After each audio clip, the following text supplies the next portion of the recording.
마스크 벗은 분들을 봐요. 밖에 나가면 전부 마스크 쓰는 분밖에 안 보이고, 오히려 영상 강의라면 전부 댁에 계시니까 마스크를 다 벗고 계셔서 뭐 밖에서 마스크 벗은 분들 뵙기가 오히려 영상 강의에서 뵙는 일이 더 많은 것 같아요. 하도 제가 해외인즘이라 많이 헤매고 그래가지고 이제 좀 진도를 나가야 되겠어요. 쭉 나가서 이걸 떼고 다음에 그 수신결을 하기로 지금 수신결 교재까지 다 준비해 놓고서 제가 해외인즘 때문에 하도 그냥 왔다 갔다 해서 진도를 못 나가서 이제 좀 진도를 좀 나가서 이 책을 떼야 될 것 같습니다. 뭐 훌륭한 책이지만 이거 붙들고 계속 있을 수가 없으니까 147쪽 그래 번역 읽고 그 다음에 이제 그 우리가 한번 새길 내용 이렇게 얘기하고 쭉 한번 진도 나가는 방식으로 오늘은 가보죠. 147쪽 읽겠습니다. 번역 지와 의는 곧 진과 망의 부분이다. 의는 곧 망상이요 지는 참 알미 진지에 해당한다. 진지는 곧 본체인 밝은 벽이니 그 진지가 오랫동안 망상에게 가리움을 받아 퉁겨나오지 못하여 어두운 속에서 불칩을 당하고 망상은 권세를 잡아서 제멋대로 함이 마치 권력을 잡은 간신이 천자를 끼고서 제우를 고려하는 것 같다. 지금의 그 간사를 되고자 하면 반드시 상방범을 충원해야 하고 참명령이 아니면 좋기 참절하는 것을 처단할 수 없는 그러므로 그 뜻을 성실하게 하고자 하면 먼저 그 아는 것을 이루어야 한다고 말했다. 요거는 전 시간에 잠깐 했던 것 같은데 이 그 감산덕천 대사께서는 성의는 망이고 지는 의는 망이고 지는 말하자면 참된 것이다. 이런 구조를 가지고 얘기하세요. 그런데 전 시간에 잠깐 얘기했지만 이건 대학의 이해하고는 조금 다릅니다. 그러니까 본래 대학의 이해에서는 성의는 왜 성의가 공부의 시작이 성이라고 하는데 의는 뭐라 그랬어요? 상량계교라고 한자를 쓰는데 그 따지고 비교하고 하는 게 의입니다. 따지고 비교하고. 그러니까 우리 마음에서 뭐가 나오는 순서를 얘기할 때 제일 먼저 나오는 것은 감정계통입니다. 욕망이나 감정이 먼저 나와요. 어떤 일을 딱 보게 되거나 어떤 대상을 보면은 나오는 것이 움직여 나오는 게 정이라고 하고 부릅니다. 정이 먼저 나옵니다. 정이라고 부르는 거죠. 욕망도 정에 들어가요. 그런데 정에서는 우리가 수행이 안 됩니다. 우리가 자기를 닦는다고 할 때 정을 닦을 길이 없어요. 정은 일단 나오지. 이런 정이 나와라, 저런 정이 나와라 하고 할 수가 없어요. 여러분들은 한번 보세요. 그냥 보면 사람이 좋은 사람이 있으면 좋은 마음이 나와버리지. 좋은 마음 나와라. 미운 사람을 봤는데 기쁜 마음 나와라 하면 나옵니까? 안 나오죠. 그냥 나옵니다. 그러니까 여기서는 우리가 닦을 수가 없어요. 정은 닦을 길이 없어요. 사촌이 땅을 사면 배가 그냥 아파요. 그냥 아픈 거지. 야, 아프지 마. 그 다음에 달래는 건 그 다음이란 말이에요.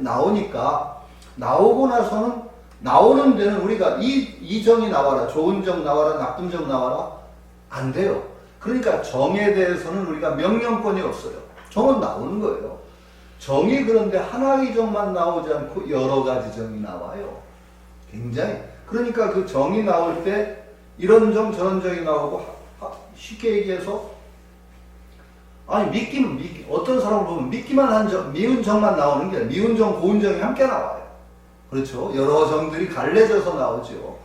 그리고 어떤 대상을 보더라도 이걸 먹고 싶다는 정이 나오면 안 돼. 그런 어떤 제지력인 정도 있어요.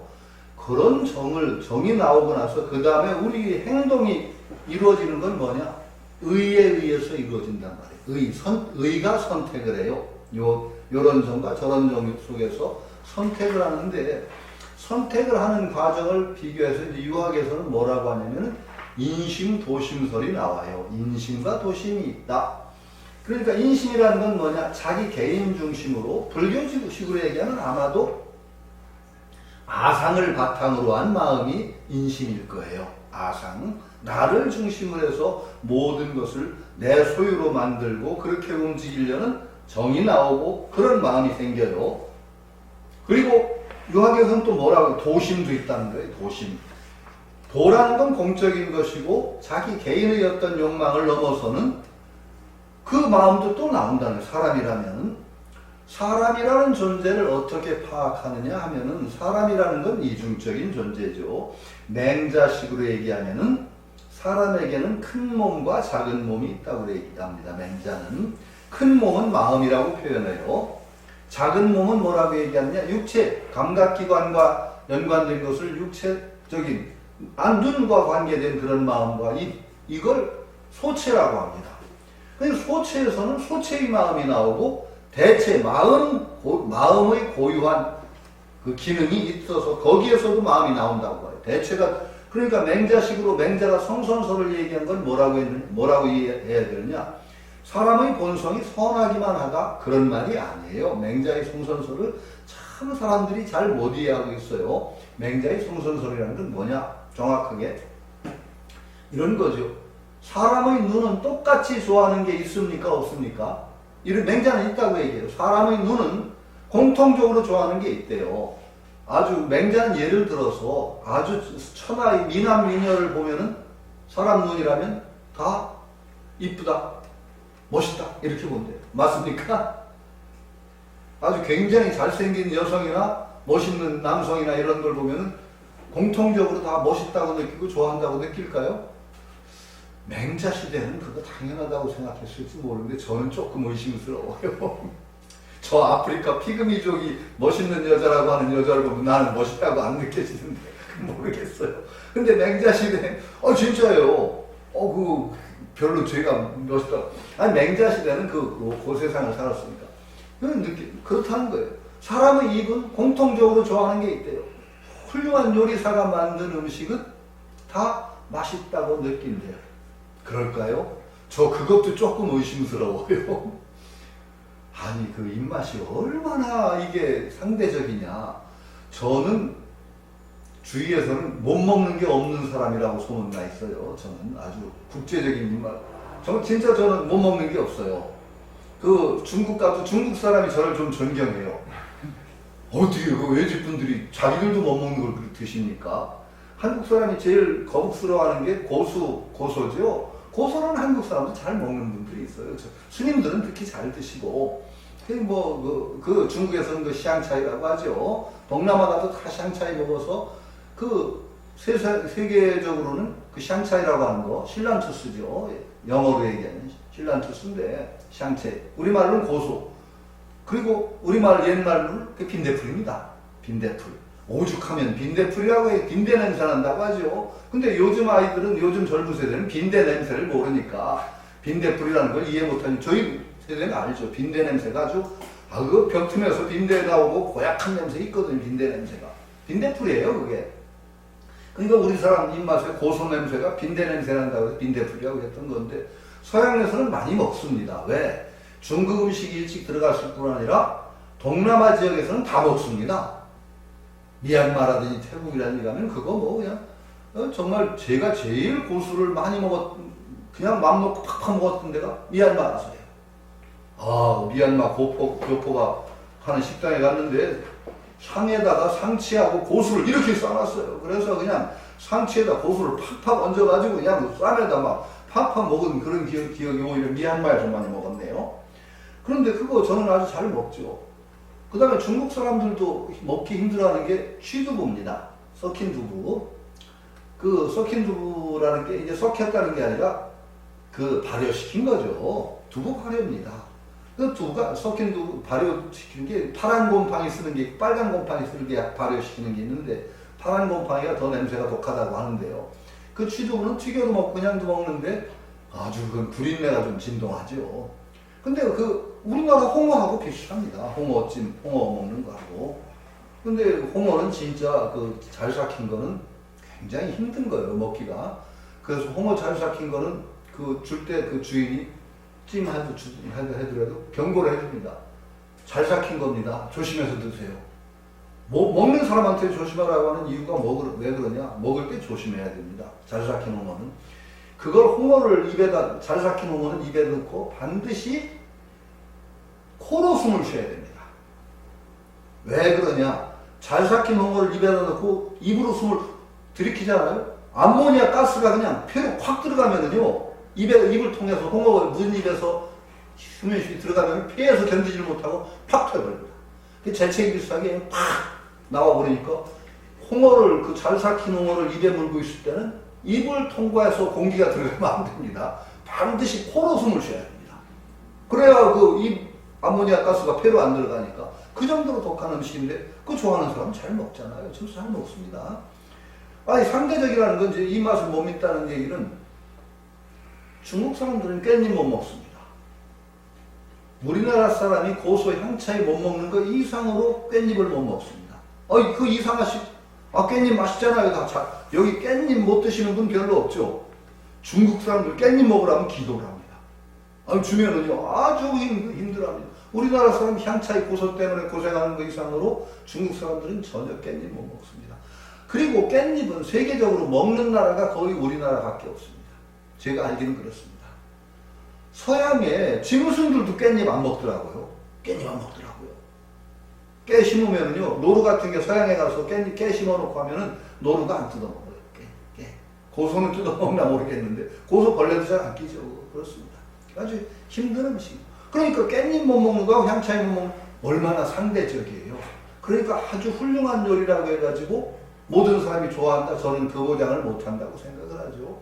저는 그 서양 나가도 그 냄새나는 치즈, 보통 치즈가 좀 냄새가 난다고 하는데 우리나라에 들어오는 치즈는 전혀 그 냄새 없는 치즈죠. 우리나라에서 먹을 수 있는 냄새나는 치즈는 호텔 같은 데 가서 특별히 부탁을 하면 블루치즈 달라고 하면 블루치즈 줍니다. 그건 좀 냄새가 독하죠. 블루치즈가.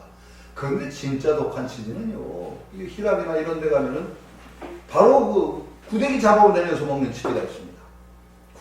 치즈에 구더기가 낍니다. 그리고 우리나라 된장이나 똑같습니다. 구더기 무서워서 된장 못 담그냐 그러죠? 치즈에도 치즈 구더기가 생깁니다. 그런 치즈는요, 냄새 진짜, 우리 손말로 얘기해서 튀깁니다.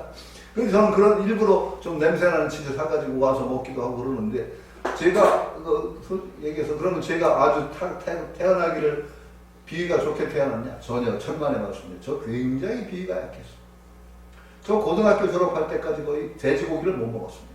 비계로 그 징그러운 걸 어떻게 먹냐. 고기 못 먹었어요. 우리 식구가 전부 형제들이 다 고기를 잘 못 먹어요. 고기 누린내를 못 견뎌서. 그러니까 유일하게 먹은 고기가, 제 기억에 우리 형제들이 먹은 고기가 제사 지낸 산적. 산적은 워낙 양념을 많이 해서 고기 냄새가 별로 안 나니까 그건 우리 형제들이 먹었고 딴 고기를 먹지를 못했습니다. 지금도 그렇게 너희 동생이나 고기 그렇게 잘 안 먹는 것 같아요. 저는 잘 먹는데 잘 먹게 된 게 불교 믿으면서 고기 잘 먹게 됐어요. 사실은 백공 선생님 뵙고 나서 고기 좀 잘 먹게 됐죠. 왜 그러냐? 선생님한테 호되게 당하고 났더니 뭔가 사람이 좀 그때 많이 변했어요. 이렇게 사람이 좀 쪼잔해서는 안 되지. 그런 생각이 들면서 먹는 것 때문에 내가 자유를 얻지 못하면 안 되겠다. 불편하다. 그런 생각이 들면서 왜 그렇게 먹는 것 때문에 내가 이렇게 부자였었고 그래? 그러면서 그냥 나먹고 대충 먹어보자. 그래서 처음으로 재수할 때 돼지 비계를 먹었어요. 진짜요, 그랬더니 그게 꼬숩더라고요. 고소하니 맛있더라고요. 그래서 그때 처음 그 뒤로 사상이 변했어요, 조금.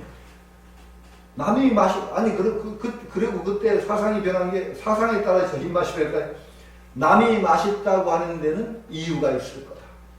여기 마음을 먹기 시작했어요. 그러면 나도 그 이유를 알아보자. 왜? 남들과 내가 교통을 하고 살아야지 내 벽을 치고 살 필요는 없지 않느냐? 남이 맛있다고 하는 것은 뭔가 이유가 있겠지? 왜 이걸 맛있다고 할까? 하는 마음으로 먹어보자. 그랬더니요. 음식을 친해지는 속도가 몇 배로 빨라져요. 처음에는 다 어려워요. 누구나 그렇게 입맛 좋아서 처음 먹어보고 이상한 맛을 맛있다고 먹는 사람 별로 없어요. 저도 고소를 처음 먹을 때 이런 걸 다 먹어 그랬어요. 처음에 절에 가서 스님이 고소 겉절이를 주면서 이건 고수나 먹습니다. 저 고수 아닌데요. 그런데 먹어보니까 냄새가 진짜 이걸 왜 먹어? 빈대풀이니까. 근데 저는 이 스님들이 맛있게 먹어 이걸 왜 맛있다고 할까 하고 막 먹기 시작하면요 대개 모든 음식이 3번쯤 먹으면 이런 맛이 있구나 하는 걸 좀 느끼게 됩니다. 그리고 나서는 굉장히 쉽게 친해지죠. 이걸 어떻게 먹어? 그러는 순간에 그 다음에는 친해질 기회를 잃는 거예요. 저는 그것이 우리 세상에 다 사람을 대할 때도 저는 마찬가지라고 생각하는 거죠. 저런 인간이 어디 있어 하면서 딱 거부하기 시작하면 절대 소통이 안 됩니다. 끝납니다. 사람이 저런 사람이 된 것도 저 나름대로 저 사람대로 이력이 있고 이유가 있겠지 하는 마음을 가지고 이렇게 보다 보면은 저래서 저런가 보다 하면 아주 그렇다고 우리가 선악 판단을 하지 말라는 얘기는 아닙니다. 적어도 우리가 남과 소통하는 통로 자체를 막을 필요는 없다는 거예요. 저는 그게 먹성뿐이 아니라 모든 것에 똑같이 적용된다고 생각해요. 사람이 살아가는 어떤 방향을 어떻게 정해야 되는데 자꾸 자기 성을 쌓고서 그 안에 홀로 들어앉는 것이 아니라 담을 부숴서 남과 소통로를 넓히며 사는 방식이 저는 옳다고 생각해요. 그게 통이죠. 막힌 삶이 아니라 열려진 삶을 살려면은 적어도 음식을 대하는 거나 사람을 대하는 것에 그렇게 어떤 열려진 통로를 두는 방식, 이게 굉장히 중요하다고 생각하는 것이죠. 저는 또 이것도 헤매이즘으로 또 나가버렸네요. 하여튼 이 감산덕천대사께서는 의는 망이고 진은 진이다. 진망 이런 식으로 대비를 하는데 이건 유학에는 없습니다. 이건 불교식의 진망 개념을 유학의들과 적용시켰고 의는 말하자면 어떤 삿된 것이고 우리를 분별에 들게 하는 것이라면 진은 그 이전의 딱 알아채는 지야말로 참된 것이다. 이렇게 지금 틀을 놓으신 거니까 감산덕천대사의 틀을 우리가 받아들일 수는 있습니다.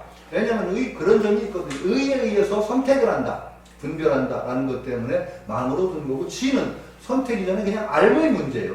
우리가 참 지라는 것은 참 우리가 지각이 있다는 것 자체가 굉장히 근본적인 거예요. 우리가 지각 이후에 그 다음에 선택이 있죠. 이것이 무엇이다.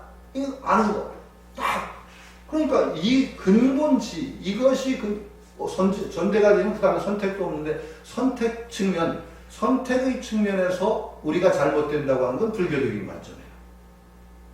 그러니까 신신명의 시작이 어떻게 되죠? 지도문안이나 유형간택이라.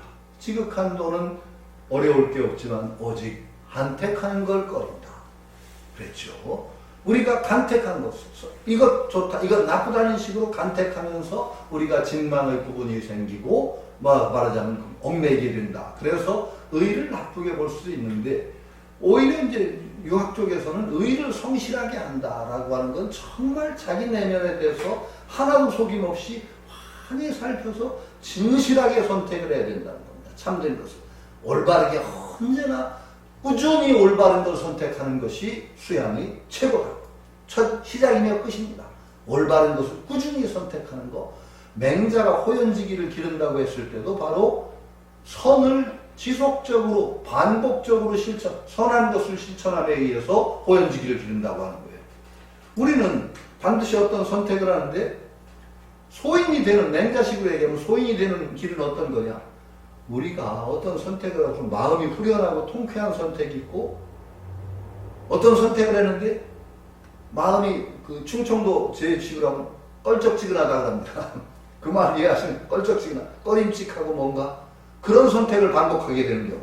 그러니까 후련하고도 통쾌한 선택이라는 건 우리 도덕심에 맞는다. 이런 선택을 계속 반복해가면 어떻게 되느냐? 사람의 내면에 호연지기가 쌓인다고요. 계속 그런 훌륭한 선택을 반복한 사람은 당당해져. 기운이 생긴대요. 그 기운이 호연지기예요.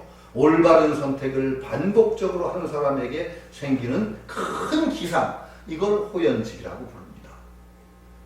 그런데 꺼림칙한 선택을 계속하면 자꾸 사람이 위축돼. 그게 소인인배가 된다는 거예요. 소인배. 그러니까 이 의를 통해서 성실한 선택을 반복하는 것이야말로 유학의 가장 근본입니다. 수양의.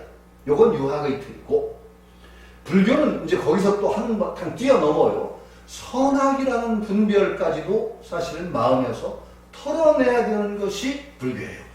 그렇기 때문에 의를 망이라고 볼 수 있는 측면이 있어요. 그러나 선악이라는 분별을 털어낸다는 거하고 이 불교하는 사람들이 굉장히 조심해야 될 부분이 있는데 선악이라는 분별을 넘어서는 것과 어떤 선택을 하는 것은 또 구별돼. 우리가 그러면 불교인들이 선악을 넘어서야 된다 그래서 선택 안 하시고 살 거예요? 아닙니다. 언제나 선악을 넘어섰기 때문에 오히려 정말 선악에 매달리지 않는 정말 올바른 선택을 할 수 있는 근거가 선악을 넘어서는 겁니다. 참 불자들이 조심해야 될 부분, 선악을 넘어선다 그러니까 선악에 초연해가지고 대개 그냥 밍숭맹숭 뭐 이런들 저런들 다 좋다? 이거 불자 아닙니다. 오히려 선악을 넘어선 바탕에서 한치도 틀림없는 선택을 해야 되는 겁니다. 이걸 잊어버려요. 자꾸 그래서 넘어서는 측면에 매달리면 정말 인생 망치는 일이 있어요. 대충 그냥 넘어간다? 이거 불자 아닙니다. 정말 백봉 선생님이 제가 제일 많이 혼난 게 그 대목이에요. 백봉 선생님한테. 대충 넘어간다. 그러면 선생님이 뭐라고 야단치죠? 공부를 한다는 놈이 그렇게 야단치죠. 저는 공부가 대충 넘어가서 대충 선택 슬슬 뭉개고 가는 건 줄 알았거든요. 그러니까 얼마나 혼이 났는지. 공부를 한다는 놈이. 무서운 말씀이에요.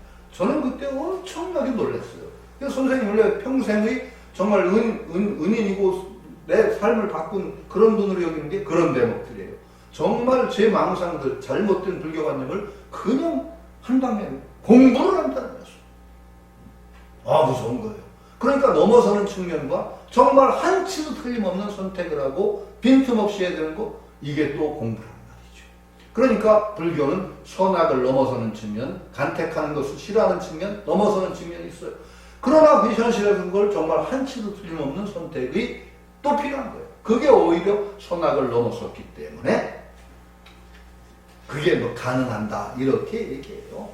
욕성기, 그러니까 뜻을 성실하려면 선칙이지 자기 본래 타고난 타고난 그 지각 능력이라고 하는 거 굉장히 중요해요. 동물에는 대개 지각 능력이 있습니다. 지각 능력이죠.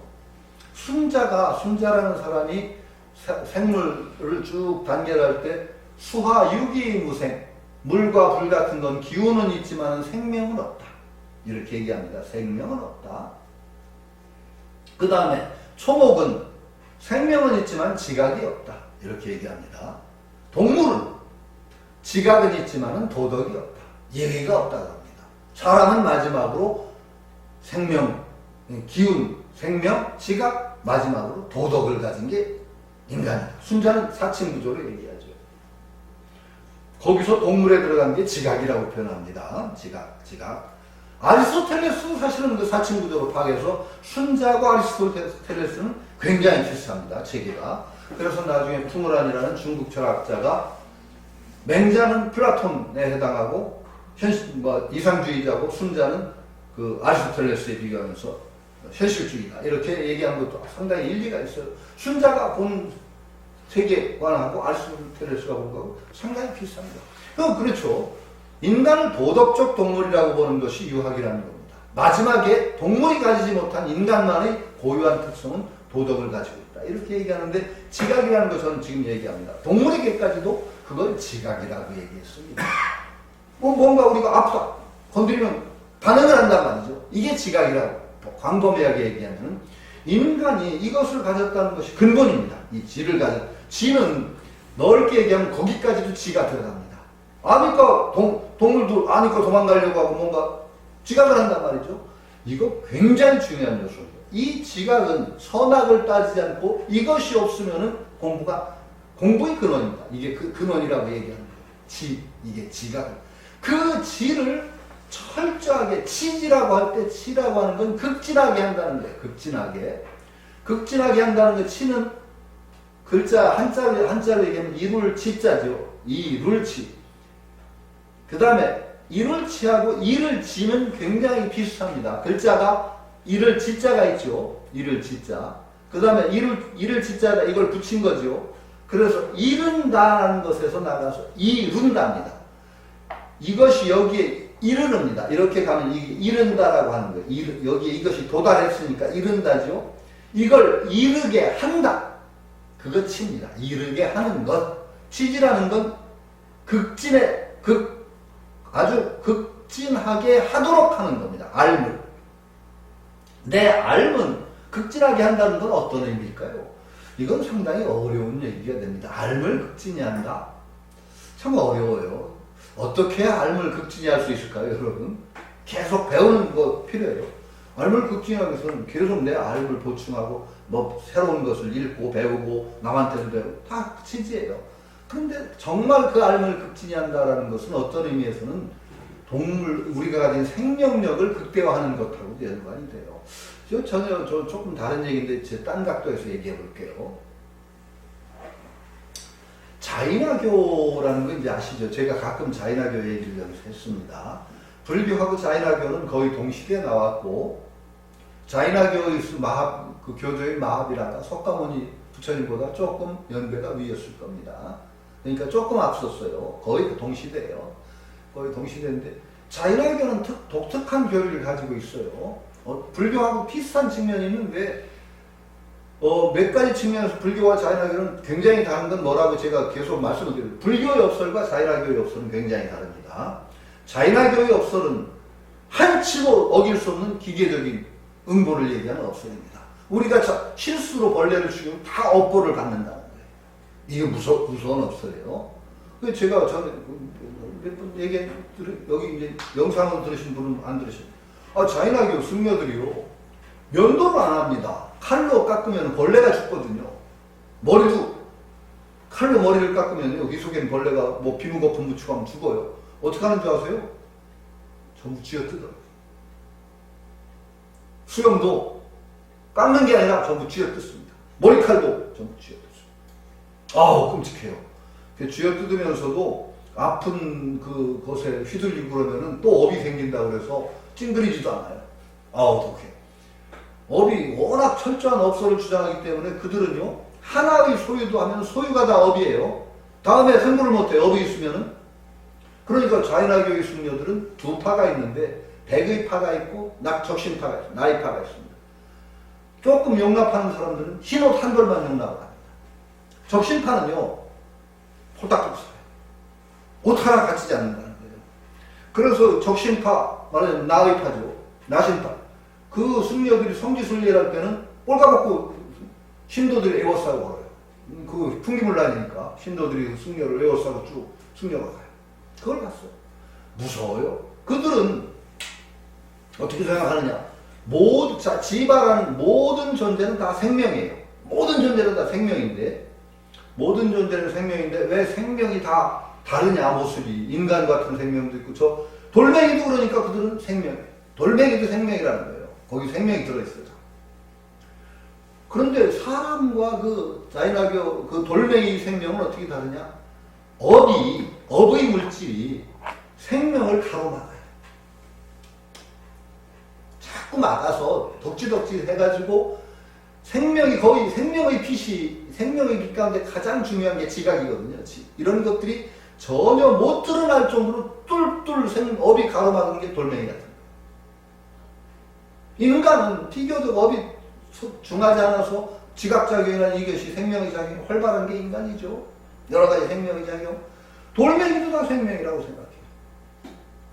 그래서 우리가 생명을 완성시키는 것은 그 업의 생명을 가로막히는 업을 완전히 없앰으로써 생명이 온전하게 실현되어야 된다는 거죠. 근데 업은 무서워요. 그래서 업이 있는 한 성불도 못하고 완전한 지바가 못 되니까. 근데 그 자인화교에서는 업을 빨리 소진하는 방법을 얘기해요. 뭐냐? 고행이에요, 고행. 고행을 하면은 업의 물질을 빨리 녹여낼 수가 있다고 하죠. 그래서 철저한 고행을 통해서 업을 소진할 수 있는 길을 또 열어놓는 게 자인화교죠. 이 재미난. 자, 그러면 생각해 보세요. 우리 생명의 작용인 그 질을 극도로 정말 극진하게 하는 자인화교식으로 한다면 어떻게 해야 되겠어요? 우리 어떤 불성이라고 할 거기에 있는 업이라든지 그 무명의 장애를 끊임없이 제거하는 것이 치지라는 말이죠. 어떤 의미에서. 지는 우리가 배우는 것을 통해서 취재할 수 있지만은 근본적으로 얘기하면 끊임없는 수행을 통해서 망념을 제거하고 계속 수행을 통해서 그 업을 없애고 망념을 제거하면서 우리 지를 극진하는 길이 또 있단 말이죠. 그러니까 후천적으로 배움을 통해서 알을 극진하는 것과 우리가 계속적인 수행을 하는 것도 치지의 길이다. 이렇게 얘기할 수 있는 두 측면이 있다는 겁니다. 그러니까 여러분들이 계속 수행하고 공부하는 것도 불교식으로 유교의 치지에 해당하는 그런 일들도 우리 수행이 한 과정이다. 이렇게 볼 수가 있죠. 이게 알미 극진해진다는, 우리 지각적인 극진해지는 것은 어떤 뜻이냐? 우리가 많이 배워서 참된 지식을 많이 알고 있는 것도 알을 극진하는 과정이지만은, 자, 혜가 밝아진다는 건 뭐예요? 혜라는 게 뭐죠? 불교의 수행은 뭐 백만, 천만 얘기를 해도 정해상수라고 제가 계속 말씀을 드렸습니다. 정해를 함께 유지하는 것이다. 혜는 뭐예요? 깨어있음이죠. 깨어있음. 혜라는 건 지적은, 아니, 심적인 측면 깨어있음입니다. 그러니까 수행을 한다는 것은 뭐예요? 완전히 깨어있는 상태를 끊임없이 유지하는 게 수행이에요. 부처님의 마음은, 아니, 선사들이 선문답을 왜 하는지 아세요? 선문답이라는 걸 우습게 생각하는 분들이 있는데, 선문답은요, 검객의 진검승부하고 같아요. 자, 보세요. 우리 마음은 어떤 상태냐? 우리 마음을 비유를 하자면 얼룩덜룩이에요. 얼룩덜룩이 마음이에요. 여기에 마음을, 여기에 집착하면 여기가 밝아지면 여기가 어두워지고 그림자가 생겨요. 언제 우리 마음은 관념을, 개념을 가지고 있으면 어떤 관념에 가지고 어떤 물건을 보더라도 이게 무엇이다라고 보는 순간에 딴 걸 못 봐요. 아무개를 보면 그 아무개의 특징을 중심으로 보면서 그 사람의 전체 모습을 완전하게 인식을 못해요, 우리는. 그거 굉장히 중요한 얘기예요. 그러면 책의 특징을 들어서 딴 것과 구별하는데 책의 전체성이 우리 속에 들어오지는 않아요. 이거 굉장히 중요한 얘기예요. 선수행을 한다든지 그 부처님의 참 깨어있음이라는 건 그늘이 없는 마음이에요. 쉽게 얘기하면. 그늘이 없는 마음. 온전하게 환하게 다 깨어있는 마음이라고 보시면 돼요. 그러니까 참 진지가 온전하게 드러나는 거예요. 이게 진지예요. 제가 비유를 들죠. 검객이 칼을 맞대고 시합을 한다고, 승부를 한다고 얘기했을 때 경지가 낮은 검객은 이런 식으로 생각을 할 수가 있어요. 초식을 떠올리고 저 사람이 어떻게 공격을 하면 어떻게 맞고 그 다음에 내가 어떻게 아니면 쉽게 얘기해서, 아니 간단하게, 저 사람이 눈동자를 잘 봐야 되겠다 하는 순간에 눈동자는 잘 보이지만 딴 데 안 보이죠. 이렇게 공격을 하면 이렇게 맞겠다면 그 사람이 그렇게 공격을 하면 막을 수 있지만은 다르게 공격하면 못 맞죠. 그러니까 어두운 구석이 있다는 겁니다. 여기에 신경을 쓰면 여기가 밝고 나머지는 어두워진다는 거죠. 최고의 검객이라면 어떤 수준일까? 의식 상태가. 저는 그 상상을 해봐요. 저 검 잘 못 쓰지. 최고의 검객이라면 정말로 한 생각도 떠올리지 않고 그러면서도 온전하게 그늘이 없이 온전하게 마음이 온통 다 깨어있단 말이죠. 그러니까 어디서 거꾸로 어떤 공격이 날라오더라도 당연하게 막아낼 수가 있죠. 척 막아냅니다. 왜? 그늘이 없으니까. 선문답이라는 건 바로 그겁니다. 내 마음이 얼마나 깨어있느냐. 불쑥 치고 들어옵니다. 한번 톡. 근데 이걸 생각을 해야지. 제가 저렇게 공격했네. 이건 벌써 그늘진 마음이에요. 칼 맞아 죽은 거예요. 선문답이라는 건 무서운 거예요. 그만큼. 진검승부처럼 우물쭈물 너 죽었어요 벌써. 이건 당신은 틀려먹었어. 끝난 거예요. 선문답. 선사들이 선문답은요 그래요. 완전하게 깨어있는 상태를 유지하고 있는 선사한테 어떤 공격을 탁 갖다 대고 턱 나오는 겁니다. 이게 선문답이 제가 이런 거 벌써 이건 칼 맞아 죽은 상태야. 저는 왜 이 얘기를 하느냐. 진지, 치지, 알을 극진히 한다는 것도 우리가 지식을 통해서 뭔가 올바른 지견을 세우고 무식한 사람보다 그 많이 아는 사람이 사태를 올바로 파악할 가능성이 훨씬 많거든요. 이건 인정해야 돼요. 그러나 참어 진지라고 하는 것은 아무리 아는 걸 많은 사람이 아는 거에 걸려가지고 거꾸로 판단 잘못하는 경우도 얼마든지 있어요. 그러니까 정말로 그늘 없이 온전하게 깨어있는 마음이야말로 진지의 바탕이다. 지지라는 건 사실은 그렇게 해야 옳을 것이다 라고 얘기해요. 더 근본적인 건 지식보다는 그러니까 온전하게 깨어있는 마음을 유지하는 거, 이것이 더 근본일 수 있다. 저는 이 얘기를 하고자 지금 좀 헤매이즘으로 얘기했어요. 여기 그 강설에 보면 조조 얘기 나오고 제가공명 얘기 나오는데 그건 그냥 참조하세요. 저는 조조는 간사하고 아주 악한 짓만 했다. 저 그거 인정 안 하거든요. 그 감산덕정이나 이런 분들은 조조 얘기를 아주 나쁘게 했는데 왜 그렇게 조조가 나쁘게 보였느냐? 삼국지 때문에 그래요. 삼국지연이 때문에. 아니 조조가 그렇게 간웅이라는 표현을 받은 건 맞아요. 어느 정도 있어요. 그런 측면이.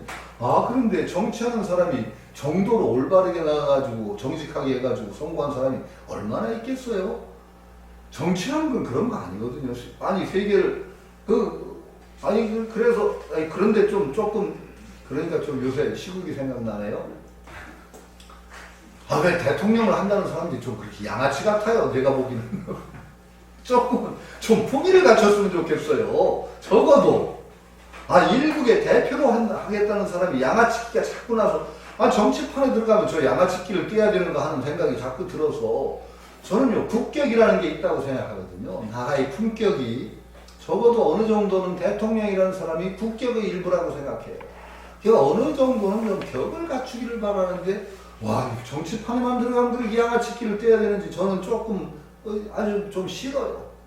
저는 그 트럼프 대통령이 미국 대통령에서 뭐 정치적인 걸 따지고 그 사람 때문에 미국의 국격이 한두 단계는 저는 떨어졌다고 봐요.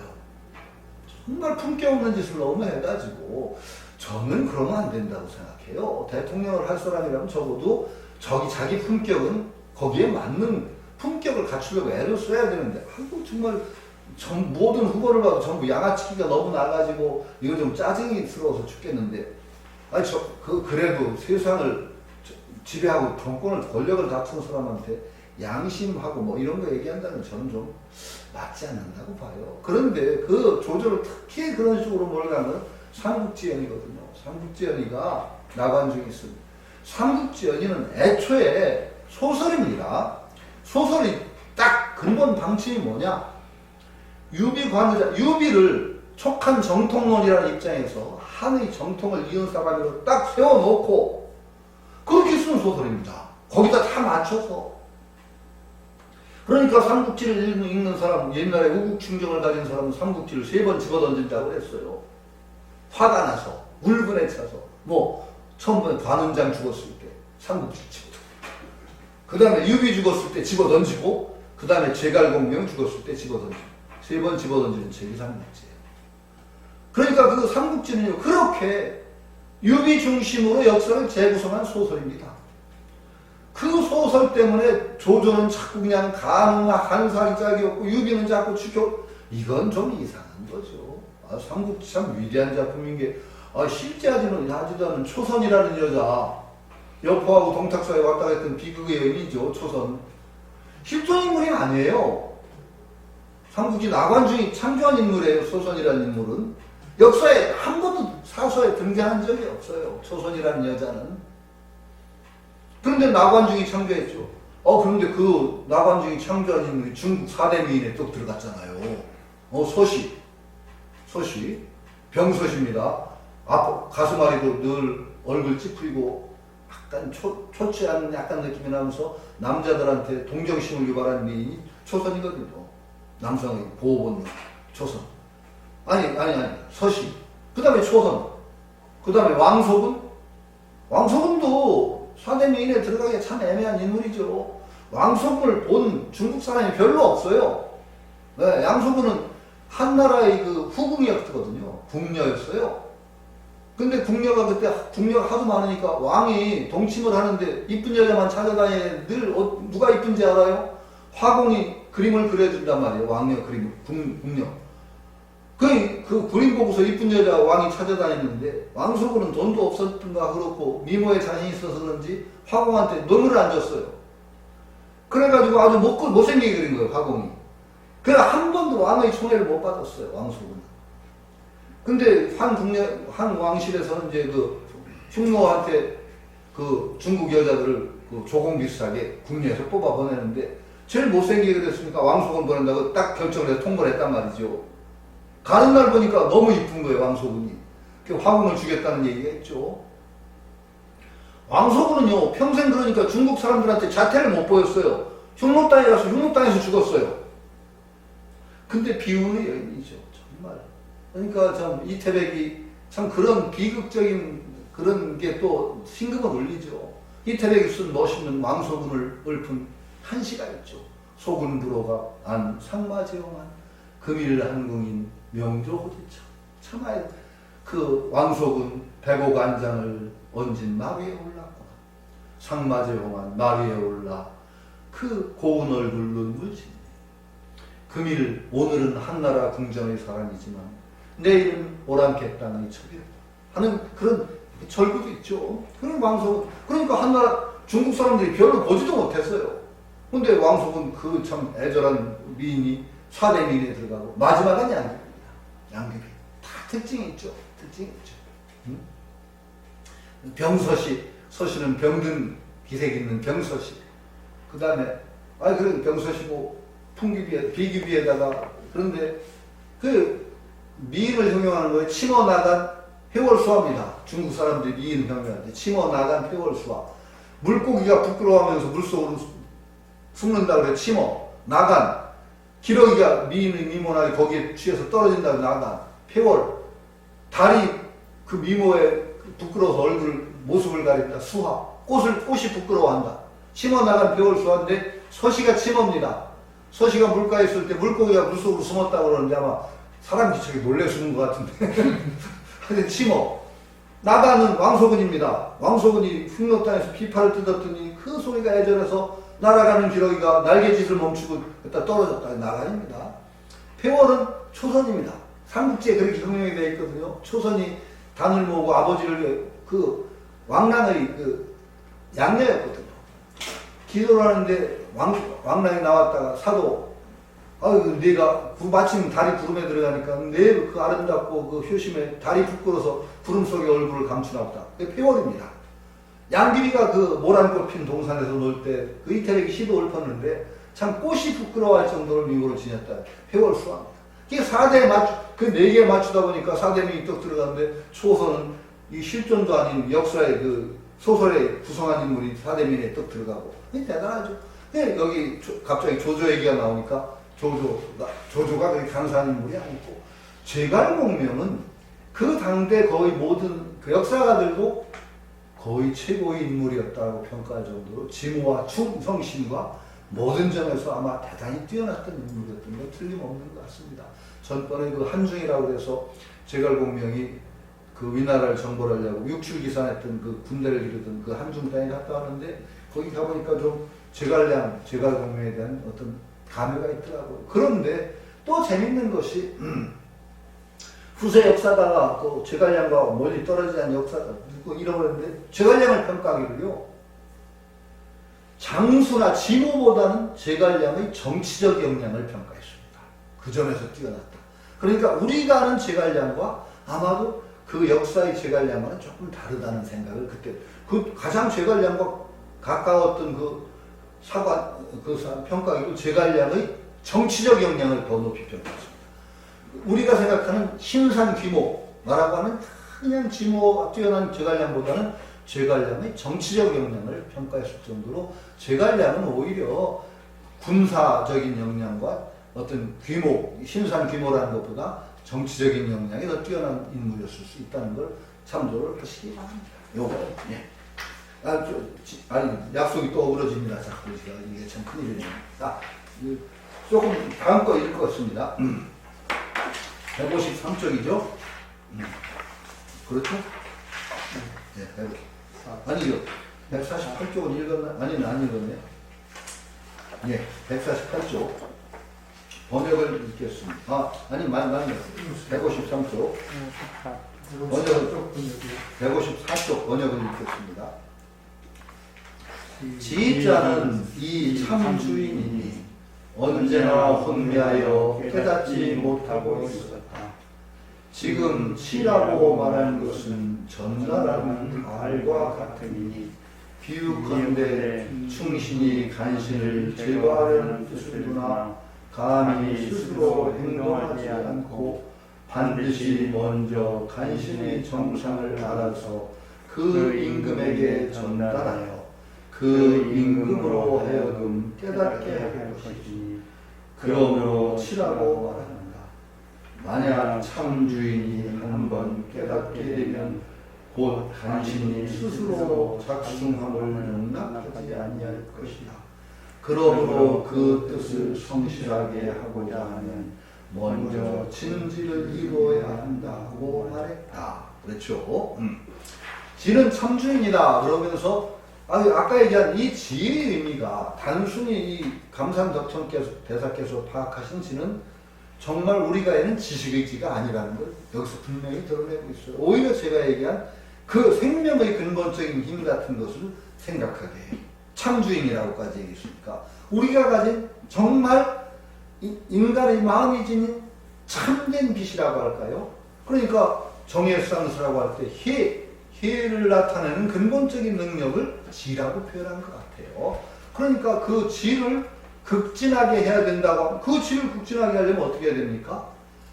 물론 여러분들 많이 아셔야 됩니다. 정말 알지 못하고 정말 가진 지식이 너무 없으면요 판단이 안 돼요. 그러니까 올바른 지견을 가지기 위해서 여러 가지 지식을 가진다는 건 굉장히 필요한 겁니다. 그러니까 일자 무식이 통달했다. 그거 좋죠. 그럴 수 있으면 좋은데요. 그렇지 않은 경우가 더 많습니다. 일자 무식이 정말 육조 해능대사처럼 그렇게 되는 경우도 있겠지만요. 일자 무식이 고집 부리면 그것처럼 고집한 것도 없습니다. 진짜 무식한 놈이 고집 쓰면 이제 약도 없어요. 그러니까 오히려 그런 때는 좀 아는 게 좋습니다. 그러니까 어느 정도 지적인 것을 갖추는 게 필요합니다. 그러니까 그리고 그 다음에 지견 필요합니다. 지견은 깨달음과 달라요. 정지견을 가진다는 것은요 정말 필요합니다. 정지견도 나중에 그 지견이기 때문에 우리가 넘어서야 되는데 정지견 안 가진 사람 공부한다는 것은 정말로 돌로 자갈로 박짓깁니다. 정지견 가진다는 거 엄청나게 중요합니다. 아니 제가 이제 약간 좀 외람된 소리를 할게요. 여기 보림선이나 여기 와서 공부하신 것 중에 가장 큰 장점은 뭐냐? 정지견을 갖는데 도움을 줍니다. 바른 지견을 가지게 되는데 백봉 김기초 가사님의 제가 외람되게 평가할 부분은 아니지만요. 백봉 선생님은요. 굉장히 바른 지견을 세워주시는 데는 정말 뛰어나신 분입니다. 학인들로 하여금 정말로 공부할 때 백봉 선생님 공부할 때 보면 사람을 몰아치는데요. 그냥 굉장한 탁월한 힘을 학인들을 몰아쳐서 공부하고 그런데 그 과정에 백봉 선생님이 가장 힘써서 그리고 백봉 선생님 밑에 가장 탁월하게 드러나는 부분이 지견 바르게 세우는 겁니다. 딱 지견을 세웠어요. 백봉 김기추 가사님 밑에서 공부한 사람들은 적어도 지견이 바른 지견 못 세워서 헷갈리는 사람들은 굉장히 드뭅니다. 굉장히 드뭅니다. 그리고 지견 인정하셨고, 올바르지. 그 지견에 따라 공부를 해나가야지, 정말로 아무데나 가면 돼요? 천만의 말씀을요. 뭐로 가도 서울만 가면 돼요? 부산에서 뭐로 가서 남쪽으로 출발해서 서울 갈 수 있어요? 갈 수 있습니다. 그런데 되게 부산 남쪽 가다가 바다에 빠져서 죽어서 못 나오니까 문제지요. 아니, 어떻게 넘기면 뺑뺑 돌면 한 바퀴 쥐고 한 바퀴 돌아서 서울 올 수 있어요? 왜 그런 무식한 짓을 합니까? 가다 죽을 건데. 지견 못 세운다는 건 그렇게 무서운 겁니다. 지견 바르게 세워야 됩니다. 그래서 선생님이 이런 많은 개성 외우고 여기서 참 이렇게 많은 예불문에 참 주옥 같은 말들이 있죠. 그것들이 전부 지견 세우는 일입니다. 우리가 여기서 배우면서 지견 바르게 세우는 일들이에요. 그 지견이 바르게 설 때 공부가 돼요. 바른 방향으로. 그러니까 지견 바르게 세우고 또 지견의 이전에 지식 필요합니다. 지식 없는 것보다 지식 있는 게 낫습니다. 올바른 지견 세우는데도 지식이 필요하거든요. 무식하면서 지견 세우기 힘듭니다. 그러니까 지식 필요해요. 그래서 3단계로 지금 제가 얘기하는 거예요. 지식. 여러 아는 게 많은 게 걸림돌도 되지만 많은 게 좋은 경 좋습니다. 우리가 꼭 나쁘게 작용할 건 아니에요. 그러니까 지식 많다고 하는 게 꼭 좋은 건 아닌 것 같은데 선생님, 제가 선생님한테 혼도 많이 났지만 선생님이 저를 슬슬 놀린 경우도 꽤 많아요. 아는 게 많다. 성분은 참 아는 것도 많다. 제가 선생님보다 아는 게 훨씬 많았거든요, 사실. 진짜요. 제가 선생님 모시고 있을 때 선생님 반야신경도 못 외운 분이고 되게 무식한 분이거든요, 사실. 그건 틀림없어요. 제가 뭐 불교 용어 가끔 제가 저한테 보면 제가 잘 성분은 참 아는 것도 많다. 그리고 제가 약간 그게 칭찬 아닌데 하여튼 어쨌든 그렇습니다. 아는 것 좋습니다. 그게 장애가 되지 않도록 하는 게 중요하지만 아는 거 있어야 됩니다. 아는 것과 또 지견은 다릅니다. 방향성, 올바른 방향성을 딱 잡아내는 게 지견이에요. 그 올바른 방향성을 세우는 게 정말 중요하고 지견을 바로 세운다는 겁니다. 전번에 그 야청 선배가 괜히 저 인가 받았다고, 저 인가 받았다든지 안 받았다든지 하는 생각 전혀 없습니다. 저는 모르겠어요.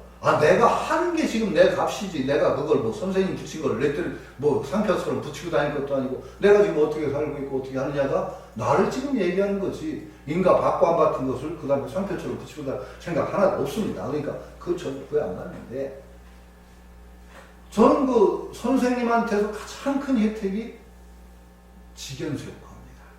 저는 지견을 많이 세웠다고. 바른 지견을 많이 세웠다고. 지금도 가끔 전 시간에 제가 얘기했습니다. 기념식에. 불교 학자들하고 얘기하다가 이거 좀 제가 자랑입니다. 제 얼굴에 금칠하는 게. 불교 학자들이 가끔 놀라는 듯이 반응 거예요. 선생님 그런 관점을 어디서 얻으셨습니까?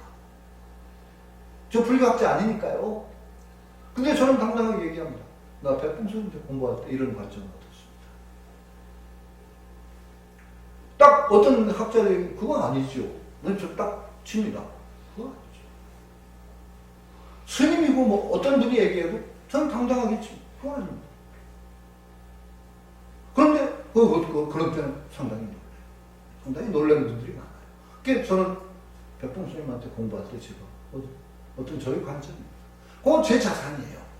그러니까 제가 엉뚱한 길로 빠지지 않게 해주는 방향타 역할을 꾸준히 해주고 있는 거예요. 꾸준히 해주고 있고 그렇기 때문에 불교계에도 가끔 제가 쓴소리를 하고 그런데도 그 쓴소리가 저는 그런 소리 한다고 생각하지 않아요.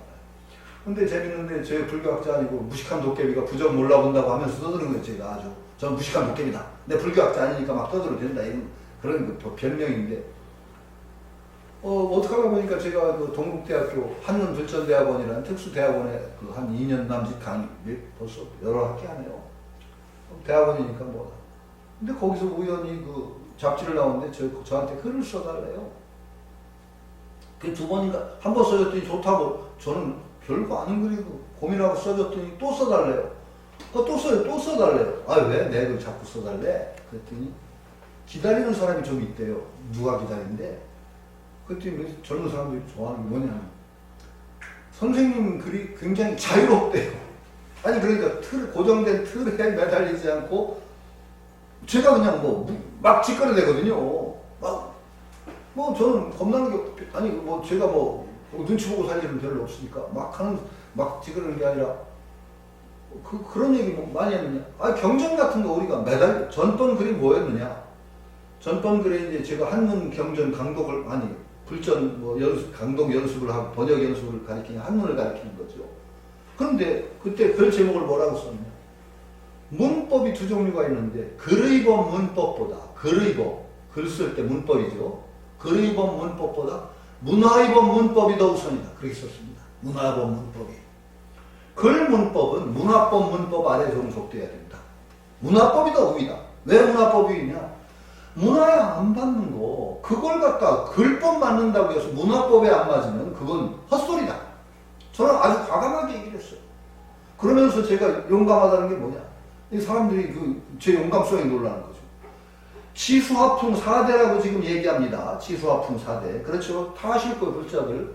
무상계 보면 나오죠. 무상계. 무상계 돌아가신 분들 영가에게 부무상계자 이별반지음을 몰고 해자. 그 글 멋있습니다. 저는 이제 한문을 거의 우리말까지는 안 돼도 굉장히 쉽게 한문이 거의 전공이니까요. 그거 참 멋있거든요. 무상계가 아주 참 통쾌합니다. 무상계가. 부무상계자 이별반지 이러면은 아주 멋있고 좋아하는데 거기에 보면은 제가 그런데 무상계를 그래서 저는 그것들을 전부 우리말로 해야 된다고 생각해서 번역애를 쓰는데 그래서 무상계가 우리말로 된 무상계가 어떤가를 봤더니 무상계 노래가 있어요. 인터넷 찾으시면 나올 겁니다. 찬불가 비슷하게. 그 찬불가를 읽고 이건 아니다. 굉장히 제가 속으로 화가 좀 많이 났어요. 이게 어떻게 찬불가라고 돌아다녀? 왜 그러냐? 그 찬불가 무상계를 읽어보세요. 노래도 있는데 그걸 듣고 늘 보면요. 있는 청순 없는 청순을 다 떨고 있어요. 무상계에서. 불교는요. 죽음을 그렇게 청순 떨며 보내는 게 아닙니다. 무상계는 어떤 분위기예요? 죽음에 대해서 너무 애석하지 마라. 당당하게 정말로 그 영식동로 했을 때 부처님 계를 받아서 다음 생에 정말 성불이 이게 당당한 게 근데 지금 상주를 생각해서 그런지 찬불가 나온 무상계를 보면 없는 집착이 다 생기게 그냥 만들어놨어요. 집착을 빼는 게 아니라. 어떻게 이게 찬불가로 무상계라고 해서 돌아다니냐? 이건 아니다. 한번 보세요. 제 무상계 노래 한번 들어보시고. 아주 화가 났어요. 이게 어떻게 종단 차원에서 이건 이렇게는 안 된다. 무상계 참 좋은 글이거든요. 그런데 제가 나름대로 무상계를 다시 번역을 했어요. 제 나름대로 이제 우리말로 만들면서 제가 무식하다니까 용감한 게 뭐냐? 첫 번째 남들이 못할 짓을 한 게 12연기가 무상계에 쫙 나와요. 무명에서부터 노사까지 쭉. 무명이 없으면은 무명멸직 무명이 몰랐고 쭉. 그런데 여러분 이제 지금도 그 불교 공부를 하시는 분들은 12연기를 정말 읽으면서 이게 참 머릿속에 쉽게 들어오시는 분들은 참 용타고 생각해요. 무명에서 행이 나오고 행에서 유기, 촉수, 애취, 유생노사가 나오는 과정이 정말 쫙 합리적으로 쫙 머릿속에 이해가 된다? 저는 잘 이해 안 돼요. 불교 학자들한테 물어봐도 그게 쉽지가 않대요. 12연기로 딱 고정된 것도 상당히 뒤고 어떤 때는 10연기도 있어요. 10연기도 있고. 그런데 그걸 쫙 읽으면서 일반인들이 그걸 잘 이해 못할 거예요. 저는 만류해서 간단히 줄였어요. 12연기를. 참 무명에서부터 집착을 일으켜서 끝없이 생사윤회를 도는 얼마나 오랜 윤회를 돌았느냐. 이렇게 그냥 넘기고. 그건 제가 무식해놓은 거. 그 다음에 그 무상계를 보다니까 4대 얘기가 나와요. 4대 허가. 4대라는 것은 헛된 것이다. 그러면서 거기 설명이 뭐라고 나오냐? 우리 뼈라든지 이런 것은 흙으로 돌아가. 그렇죠? 그 다음에 진행연말, 담무전기 그 진행연말, 그러니까 눈물, 콧물 이런 것은 물로 돌아가고, 난기귀양, 따뜻한 기운은 불로 돌아가고, 동전기풍이라고 해서 움직일 동자, 활동하는 그것은 바람으로 돌아간다. 동전기풍. 자, 그런데 이걸 저는요, 제가 무식한 점이 용감한 점이 어디냐? 이걸 왜 진리로 그렇게 절대불변의 진리로 받아들여야 되느냐? 저는 그렇게 안 봅니다. 사원소설이라고 그래요. 그걸 흙, 물, 불, 공기라는 사원소설은 고대 히랍, 말하자면 기리스에서부터 인도 아리안족의 문화권에 광범위하게 퍼져있던 고대의 철학사상이에요. 히랍에서는 엠페도클레스인가 아낙시만드로스인가 갑자기 헷갈리는데 고대 철학사를 배울 때 처음에 배우는 게 사원소설이에요. 물에서부터 세상에 나왔다는 게 탈레스, 철학의 조정이라고 하죠. 탈레스부터 시작해서 아낙시만드로스, 아낙시메네스, 엠페도클레스 쭉 나올 때 그 다음에 데모크리투스의 원자론을 쫙 끊는 게 고대 자연철학이라는 거거든요. 그 중에 아낙시만드로스 맞을 거예요. 그 사람이 사원소설을 얘기해. 그게 물, 불, 흙, 공기예요. 인도에도 그 사상이 널리 퍼져 있던 거예요. 그게 절대불변의 진리입니까? 저는 아니라고 생각하거든요. 따뜻한 기운은 불로 돌아가고 동전이 바람으로 돌아간다. 이해하세요? 바람이 뭔데요? 공기의 흐름이 바람이에요. 왜 그 동전이 바람으로 돌아가요? 안 맞잖아요. 이 현대의 과학상식과 어그러지잖아요. 그걸 진리로 증명해서 열심히 주석을 달아서 우리가 애를 쓸 필요가 있을까요? 지금 세상에 저는 필요 없다고 생각합니다. 그건 충분히 넘어섰거든요. 그 고대의 세상. 그건 부처님이 뭐 그냥 그 당시에 사람들이 그렇게 이해하니까 그거 이용해서 쓰실 뿐이지 그게 절대불변의 진리예요. 지금은 분자설도 있고 양자설, 원자설도 있고 양자설까지 다 나왔는데 왜 동전이 바람으로 돌아가냐? 한번 바람이라는 게 공기 흐름에 공기 구름으로 간다고요? 난기는 그 따뜻한 기운은 불로 돌아간다요? 불이 뭔데요? 이런데는 저는 그래서요. 지금 무상계 번역하면 가볍게 그건 좀 넘어가도 된다는 거예요. 사대를 열심히 설명할 이유가 없다. 지금 세상에서 이 현대 문명에 딱 익숙한 사람한테 그걸 그냥 주석에 맞춰 설명하자면 얼마나 어거지가 들어가요. 그래서 저는 뭐라고? 모든 것들은 각각의 그 원소로, 구성 원소로 다시 환원한다. 그럼 지금 사람은 잘 이해해요. 아주 옛날보다 훨씬 더 잘 이해해요. 왜? 불법 이야기가 옛날보다 지금이 훨씬 쉬워요. 과학이 발달하면서.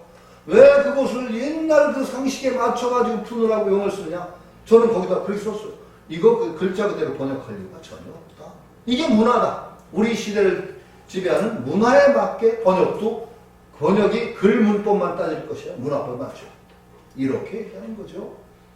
그러니까 그런 점들이 아마도 요즘 젊은 사람들한테는 말하자면 구세대가 약간 자기 구미에 맞는 게 신기했던가 봐요. 자꾸 써달라고. 이게 또 쓰게 생겼는데 이번엔 진짜 대놓고 종단이 의무방기했다고 그냥 깔 건데 그래도 괜찮아요. 까주시게요. 저는 정말 까야 돼. 이건 큰일 난 게 문화가 지금 문화가 형성이 안 되잖아요. 지금 젊은 사람들 문화에 지금 맞는 게 뭐가 있어요, 불교에. 정말 저는 앞으로요, 불교 망해요, 이대로 가면은. 젊은 사람들이 전혀 분위기 안 맞는 거 가지고 젊은 사람 오라고 하면 와요? 요새 한문은요, 젊은 사람들은요, 한문이라면 10만 8천이 도망가요. 손오공 여기 그 금둔 타고 하는 것보다 더 빨리 도망가는 거예요. 지금 또 헤매지 결국 가네요. 제가 이게 좀 나이 먹어도 철이 안 들고 다혈질이라 아침에 가서 절에 가서 예불할 때마다 저는 짜증나요. 오분양예 왜 그거 한문으로 합니까? 예? 한문으로 하면 뜻이 잘 돌아와요. 열심히 하니까 들어오지. 이건요 임무방기의 종단이 가장 우리에게 이건 어떻게 해야 되느냐? 이 시대의 정말 이벤트를 하나 해야 됩니다. 이 시대의 문인들을 다 모아야 돼. 정말로 불자문인 시인과 그래서 이것을 이 시대에 가장 훌륭한 우리에게 감동적인 말로 이 뜻을 전달해주는 글을 하나 만들어 주시오. 운율 좀 고려해서. 그렇게 한번 탁 띄우면 관심이 쏠릴 거 아니에요. 불교가 참 이렇게 해야 됩니다. 이래서 정말로 감동적인 우리가 누구나 읽으면은 정말 우리 시대는 소월시 있고 느끼는 그런 감동을 느낄 수 있는 명문을 만들어내야 됩니다. 왜 못 만듭니까? 예? 정말 오분양님 멋있는 글이거든요. 내가 바치는 이 물이 정말 감로수가 되소서 하면서 참 그걸 우리말로 읽으면서 바로 느끼잖아요. 감동이. 이걸 한문으로 한 번 더 걸려야 되면은요. 이거 얼마나 큰 에너지 낭비입니까? 말이라는 건요. 우리 정서의 뿌리입니다. 말을 잘 써야 됩니다. 저는 정말로 이게 언어에 민감해서 그런지 저는 안사람한테 가끔 구박도 받고 아들한테도 구박도 받고 그러는데 아빠는 왜 쓸데없는 데 민감하세요? 임마 이게 쓸데없는 게 아니다. 저는 버스 타고 다니면서 버스에서 안내말 나오는 것만 해도 그거 들을 때만 해도 저걸 왜 꼭 저렇게 말을 해야 돼? 짜증이 나요. 뭘 위해서 음식의 물 설치는 불가하오며 왜 꼭 불가하오며가 왜 무슨 말이야? 지금 불가하다는 말이 왜 그렇게 써야 돼? 음식물을 섭취하시면 안 됩니다 하면 되지. 음식물 섭취는 불가하오며 개방된 장소에 가서 음식물 왜 열린 곳에서, 털이 트인 곳에서 드십시오. 아, 이러면 안 되잖아요. 예? 저는요, 이 말이 골이 다듬어지지 않으면 우리 마음이 다듬어지지 않는다고 생각하거든요. 굉장히 중요한 거예요. 그래서 저는 저한테 구청에서 좀 사업 좀 안 내려주나, 이 구만 해도 그 공공으로 쓰이는 언어들을 전부 좀 한번 바꿔주십시오. 그럼 제가 전부 조사하면서 바꿔줄 수 있어요. 저는요, 그래서 거짓말이 아니고, 목욕탕 가서요, 목욕탕에 입욕시 주의사항, 내가 여기 저 사진 찍어놓은 입욕시 주의사항을 보면 정말로 짜증나 죽겠어요. 예? 아니, 입욕시 주의사항도 그 말부터 입욕시 주의사항 얼마나 딱딱해요. 그러면 그건 어떻게 쓰냐. 아주 들으면 이렇게 탕에 들어가실 때는 하고 요 정도 써서 그 다음에 쓰면 돼. 탕에 들어가실 때는 먼저 좀 깨끗이 닦아주세요. 아, 이러면 기분 좋게 읽을 수 있잖아요. 그래서 저 사진 찍어놓죠, 그거. 전부 바꿔야 돼요. 그러면은요, 우리 주위에, 백공 선생님 바로 우리 주변을 잘 가꾸지 않으면 우리 마음 깨끗해질 수 없다고 백공 선생님 말씀이에요. 그러면 그 말들 전부 바꿔야 돼요. 그러면 어떻게 되느냐? 마음이 정돈이 돼요. 마음이 정돈이 되고 생각이 아름다워지고 고르게 돼요. 그게 바로 우리 삶을 바꾸는 거예요. 이거 안 하고 이렇게 엉터리로 말을 사용해서 생각은 바로 하자. 그거 구름에 뜬 소리 안 됩니다. 저는 한번 부총장 사실 만나서 했는데 부총장이 전혀 이해를 못해서 말만 버리고 말았습니다만은 해야 됩니다.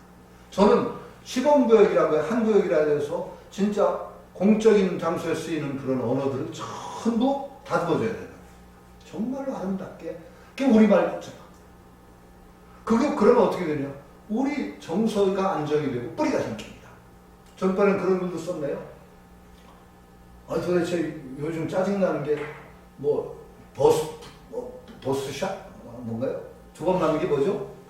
부스터샷인가? 거기다 슈퍼위. 그래서 정말 짜증나서 기자한테 물어봤어. 이게 무슨 말인지 당신 딱 들으면 알아? 자기들도 찾아봐야 되는데. 이게 얼마나 에너지 낭비에다가 우리 정서의 바탕을 파괴하는 거예요. 아파트 이름을 이상하게 져가지고 노인네 집 나가 못 찾아오게 만들려고 그렇게 졌다는 말도 들으셨어요? 노인네한테는요, 아파트 이름이 전혀 자기 의식하고 연결이 안 돼요. 제가 사는 데 레미안 블레스티지 더 DH 아너스빌? 이거 빌어먹을 이게 뭔 소리예요 도대체? 왜 이거 그냥 웃음으로 하는 게 아니라요. 이게 자기 정체성을 만듭니다. 근데 자기가 어디에 산다는 게 내 정감의 뿌리가 되는 거예요. 마음의 뿌리. 내가 어떤 마을에 살고. 이런데 이게 자기화가 안 되면은요, 땅에서부터 내가 사는 곳에서 내가 소외가 되는 거예요. 겉도는 거예요. 그럼 우리 삶 자체의 바탕이 무너지는 거예요, 이게. 왜 이걸 소홀히 생각해요? 국가에서 이건 나서야 되는 거예요. 아주 간섭을 할 거 아니면 정책적인 방향을 잘 들어서 우리의 가장 정서에 가까운 말들을 사용해서 친숙하게 말하자면 내 나라는 존재를 형성하는 뿌리를 다듬어줘야죠. 왜 이러고 있는 거예요, 이게? 그건 안 되죠. 한문 좋아하시면 안 됩니다. 한문 교육은 저는 많이 시켜야 된다고 봐요. 지금 중고등학교에서 한문 교육을 몇 배로 저는 시간을 늘려도 좋다고 봐요. 왜? 우리 문화가 전부 한문으로 돼 있어요. 그러니까 문화를 이해하는데 한문은 필수거든요. 그런데 일상생활에서 한문을 쓰면 안 된다고 믿어요. 왜? 한문은 좋은 글 아니에요. 중국에서도 정말 한문 때문에 골치를 알아요. 중국에 아직 문맹자 많아요. 택시기사가요, 중국 그거 한 10년 전이네요. 길거리 간판을 못 읽어요. 우리나라 그런 사람 없잖아요. 그거 좋은 글 아닙니다. 근데 장점은 있어요. 제 장점을 무시하는 게 아니라 현대인들이 인터넷 문화라니 여기에 전혀 맞지도 않고 일상어에서는 한문 자꾸 쓰지 말아야 됩니다. 우리가 왜 그래요? 말살을 잘 다듬어야죠. 그러니까 갑자기 또 왜 거기로 갔어요. 하여튼 이게 좀 헤매진 병인데 할 수가 없습니다. 헤매진 뿌리 깊은 병이 고질이라 이해하시고 어쨌든 간에 그 감산덕정 레스트는 이 지라는 것은 그러니까 제가 얘기했어요. 참 세 단계가 있다. 요건 마무리를 하고 지식. 지식의 단계 진지에 들어갑니다. 아는 거 장애가 되기도 하지만 이게 도움이 됩니다. 지식을 잘못된 지식을 가지면 잘못된 지식에서 올바른 판단 나올 수 없잖아요. 참된 지식 많이 가져야 돼요. 첫 번째. 두 번째. 참된 지식이 그냥 흐트러 있으면 이거 정말 장애입니다. 올바른 방향성을 세워주는 참 정지견을 세워야 됩니다. 두 번째. 지식. 세 번째. 그것을 온전하게 실현할 수 있는 성적 등지. 온전하게 깨어있는, 그늘이 없이 깨어있는 지혜. 이거 세워야 됩니다. 그러니까 지금 3단계 지식, 지견, 그 다음에 지혜. 성적 등지 환하게 그늘지지 않은 그 언제나 깨어있는 그 마음. 이거 갖춰야 됩니다. 그렇죠? 요 세 가지 요소가 치지의 저는 요목이라고 생각합니다. 그리고 세 가지 측면 중에서 지금 강산 덕천 대사께서는 어떤 쪽에 지금 주로 초점을 맞췄느냐? 세 번째, 온전하게 환하게 깨어있는 성적 등지의 고요하면서도 깨어있는 그늘지지 않은 참된 암, 깨어있음, 이것을 초점을 맞춰서 지금 지를 해석하시고 계시다. 이렇게 하면은 경물치지의 치지를 이제 마무리를 할 수 있을 것 같습니다. 오늘 제가 조금 헤매이즘을 겨우 헤매이즘을 면한다고 했는데 결국은 2달 나갔습니다. 그래도 조금 더 나갔네요. 오늘 여기서 마치도록 하겠습니다.